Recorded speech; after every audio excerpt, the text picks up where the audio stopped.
Welcome sa Cloudy Movie Recap. Ang pelikulang ikukwento natin ngayon ay ang Pet on a Train. Halina't simulan na natin. Sa bisperas ng Pasko, si Falcon, isang matalinong raccoon, ay nagnanakaw ng pagkain mula sa ilang mga taong naglalakad sa isang plaza sa France.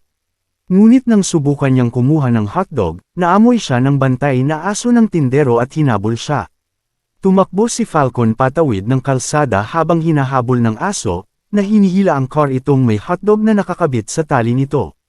Sa huli, naipit ng aso ang raccoon sa isang eskinita, ngunit hindi napansin ng aso ang car itong paparating mula sa kabilang direksyon at nahila ito palayo. Nang luminaw ang daan, tumakbo si Falcon papunta sa isang pabrika kung saan ipinamahagi niya ang mga nakuhang pagkain sa kanyang mga kaibigang hayop. Dinalhan din niya ng hotdog ang kanyang mga guro, tatlong magkakapatid na daga na eksperto sa martial arts.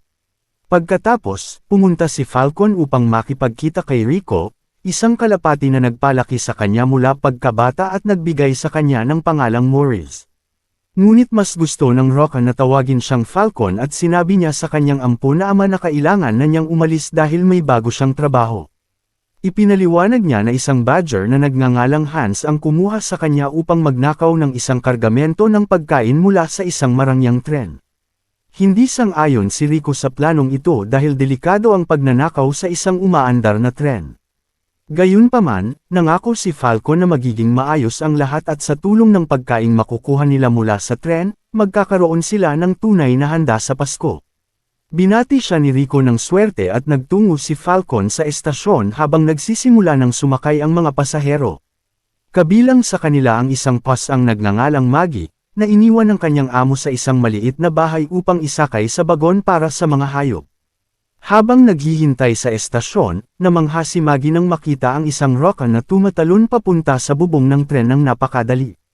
Gamit ang isang communicator, nakipag-ugnayan si Falcon kay Hans, na inutusan siyang pumunta sa pangunahing bagon at ikabit ang isang aparato sa sistema ng tren.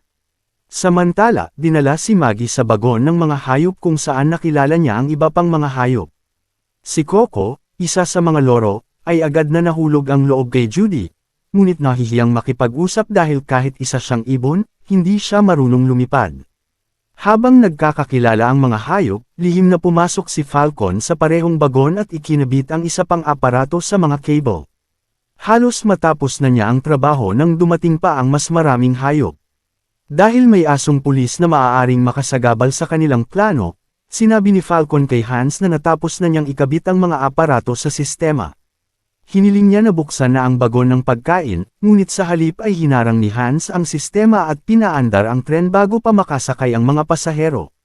Walang kaalam-alam si Lisa, ang amo ni Maggie, nang makita niyang umaandar na ang tren at sinubukan niya itong habulin ngunit hindi niya ito naabutan. Nawala sa kontrol ang tren habang dumaraan sa lungsod. Isang lalaking nakasuot bilang Santa Claus ang napilitang tumakbo palayo bago mabangga at masira ang kanyang sasakyan. Sa loob ng tren, sinubukan ni Falcon na makipag-usap kay Hans ngunit hindi ito sumasagot. Habang patuloy na bumibilis ang tren, napunta si Falcon sa harap ng mga hayop. Tinanong ni Victor na aso kung bakit wala siya sa kulungan, at sinabi ni Rex, ang German Shepherd, na may naaamoy siyang kakaiba. Isang amoy na karaniwan niyang naaamoy kapag humahabol ng mga magnanakaw bilang aso ng pulis.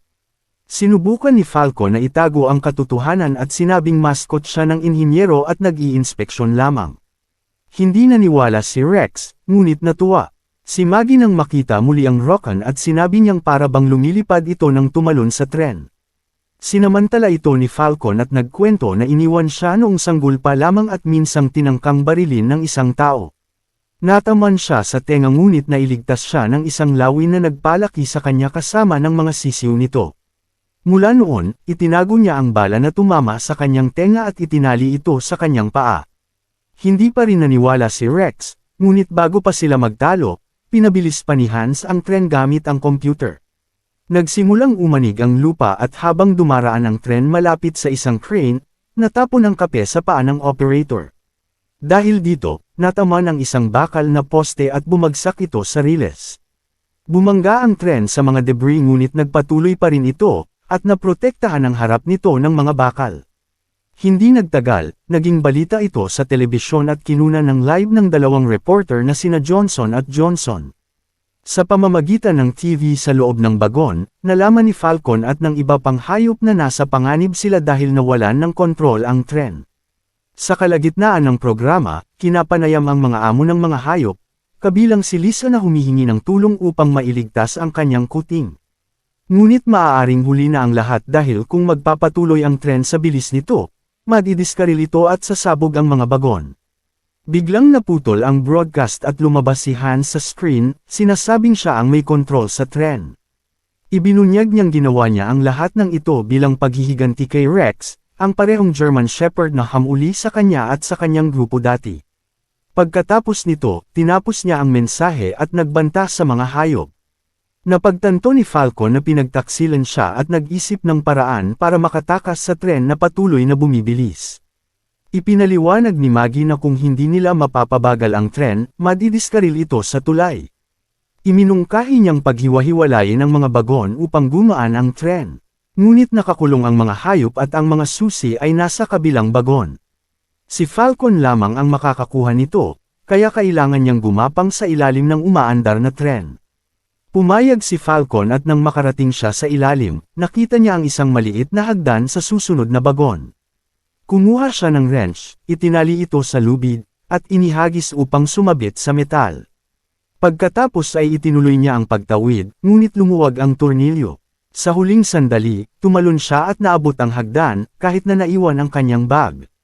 Habang nag-aalala si Maggie at pinaghihinalaan ni Rex na tumakas si Falcon, biglang bumukas ang pinto ng bagon at bumalik ang raccoon dala ang susi.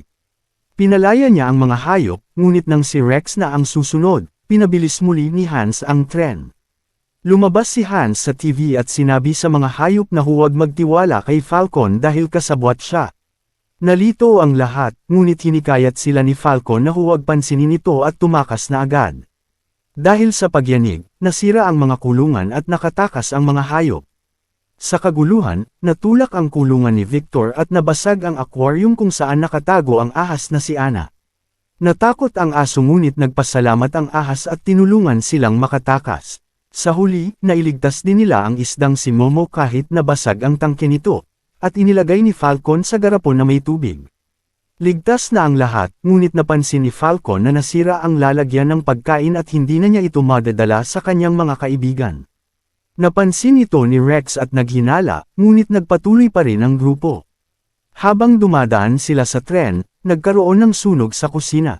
Pinangunahan sila ni Falcon upang makatawid sa apoy. Habang tumatawid si Coco, nahulog ang tangke ng gas sa apoy at sumabog, sinira ang sahig at kisame ng bagon. Sa kabila nito, nakatawid si Coco, ngunit naiwan ang iba dahil wala ng sahig. Nakaisip si Falcon ng paraan at ginamit ang mga ilaw sa kisame upang gumawa ng tulay.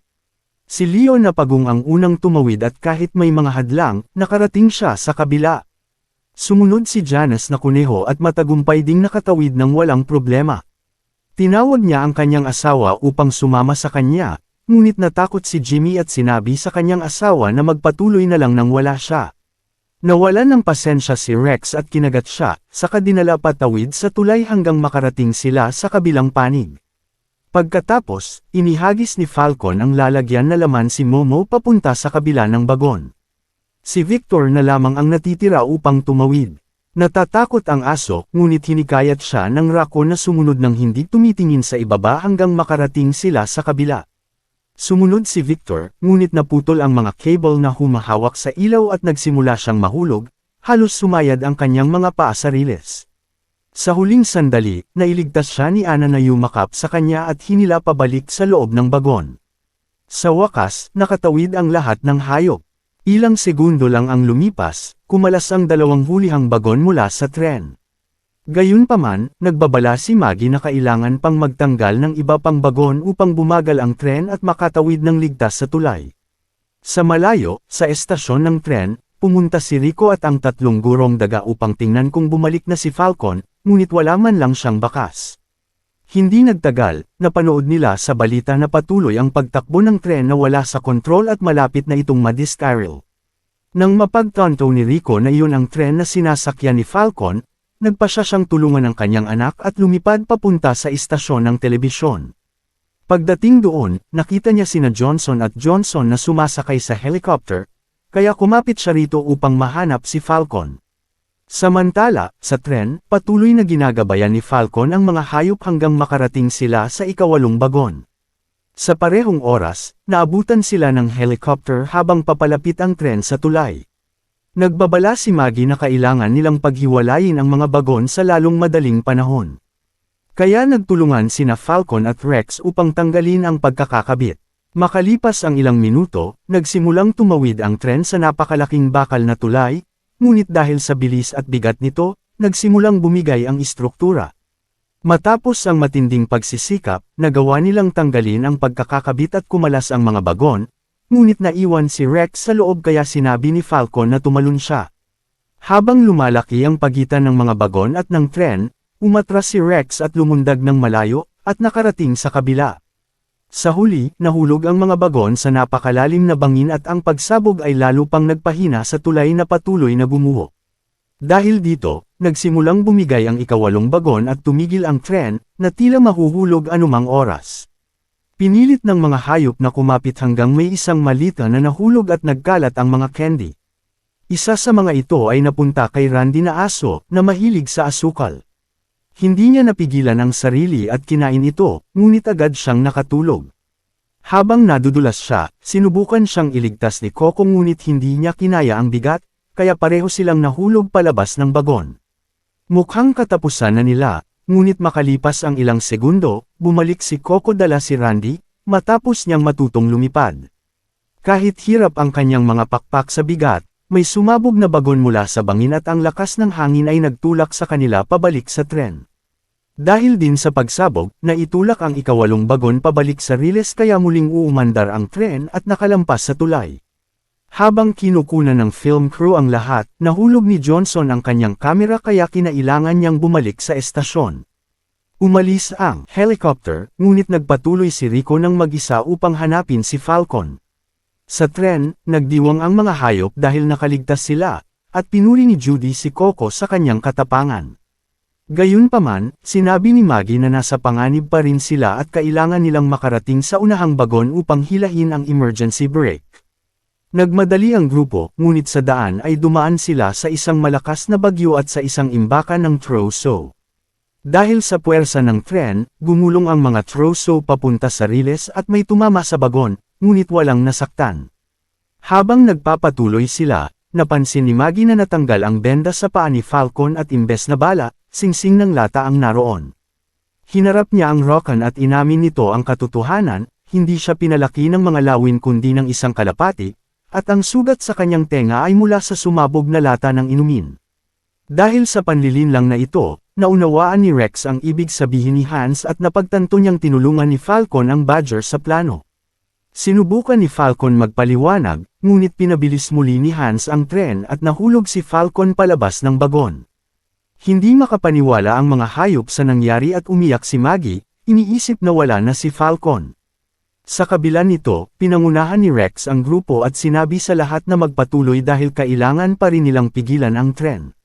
Samantala, nakaligtas si Falcon nang mapunta siya sa isang sanga ngunit nahulog siya sa isang lawa sa gitna ng kagubatan. Nalungkot siya dahil sa panlilinlang niya sa kanyang mga kaibigan. Sa tren, sinabi ni Rex sa mga hayop na manatili sa loob habang siya at si Maggie ay naghahanap ng emergency brake. Pagkatapos maglakad, nakakita sila ng daanang nahaharangan ng mga malita.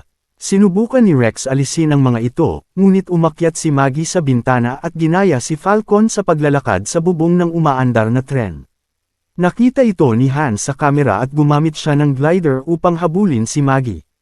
Sa loob ng bagon, sinubukan ni Maggie hilahin ang emergency brake ngunit napigilan siya ni Hans. Samantala, nakita ni Rico si Falcon sa kagubatan at natuwa siyang buhay ito, ngunit nalungkot ang Rokan. Pinayuhan siya ni Rico na iligtas ang kanyang mga kaibigan, kaya naghanap si Falcon ng paraan at nakakita ng maliit na kariton. Mabilis siyang bumaba sa matarik na daan upang habulin ang tren. Sa tren, itinapon ni Hans si Maggie palabas ng bintana at halos mahulog ito. Sinugod siya ni Rex ngunit nasugatan ang kanyang paa. Sinubukan ng iba pang hayop na tulungan siya ngunit natalo sila ni Hans. Sa tamang oras, dumating si Falcon, bumangga sa bintana at tinamaan si Hans. Nagpatuloy ang laban hanggang sa bubong ng tren habang ipinapalabas ito sa telebisyon. Biglang inanunsyo na nabago ang ruta ng tren at papunta ito sa hindi pa tapos na riles na hahantong sa bangin. Kailangang pigilan ito ni Falcon. Sa tulong ni Rico at sa alaala ng kanyang pagsasanay mula sa 3 gurong daga, hinarap ni Falcon si Hans. Matapos ang matinding laban, natalo niya ang Badger ngunit patuloy pa rin ang panganib. Sa huli, nagtulungan ang mga hayop upang pigilan ang tren. Tumalon si Falcon at nakarating sa unahang bagon, kung saan hinila niya ang emergency brake. Sa huling sandali, huminto ang tren bago pa ito mahulog sa kalsada. Ligtas na nakalabas ang mga hayop at naiwasan ang sakuna. Muling nagkita si Maggie at ang kanyang amo, at inaresto si Hans. Si Coco ay umamin ng kanyang nararamdaman kay Judy at naging magkasintahan sila. Ang mag-asawang kuneho ay umalis dahil manganganak na si Janice. Sa huli, umuwi si Falcon kasama si Rico, panatag na tama ang kanyang ginawa. Ngunit sinabi niya na may bago na naman siyang trabaho at sa pagkakataong ito, hindi tren kundi isang eroplano ang kanyang susunod na target. Dito nagtatapos ang pelikula. Salamat sa panunood. Hanggang sa susunod na video.